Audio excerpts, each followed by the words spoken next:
Why do people insist that physically punishing children or yelling is the only way to raise them to behave and be respectful? Oh, it's what was done to them, right? I mean, most people just copy paste what was done to them and then call it good because it's easier. It's easier. I mean, I grew up speaking English. I'm very good at the language. Imagine if, in order to raise my daughter, I had to learn Japanese. I had to never speak English again.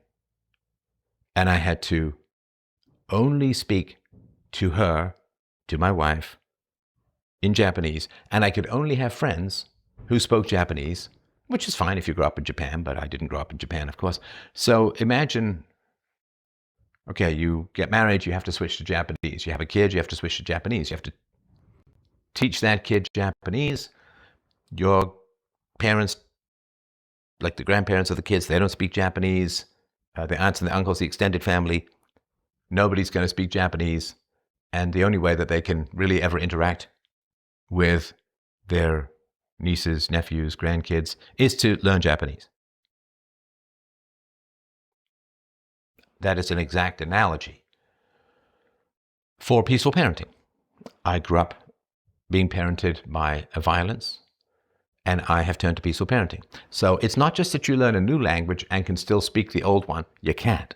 It would be like, I am no longer ever allowed again to speak English. I can only and forever speak Japanese.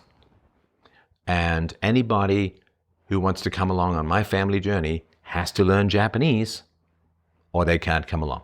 That's life. If you give up violence and child abuse and aggression, and you do all of that, you give all of that up, and you now speak the language of peace, reason, voluntarism, non-aggression principle. So why do people hit their children? Because they were hit themselves, and it's tough to learn a new language, and it's tough to realize how evil the people are around you if you give up on violence and you bring peace to your life, peace and reason, negotiation, peaceful parenting.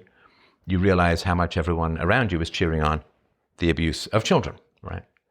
So it's tough to learn a new language. It's easier to just speak the language you've always spoken, do the things you've always done, and everyone around you speaks that language. Because when I really began to live philosophical values consistently in my late 20s, I mean, nobody's left. Nobody from that time. Not one single person is left, and hasn't been for decades, from that time in my life. Because, I mean, imagine you go to all your friends and you say, okay, listen, guys,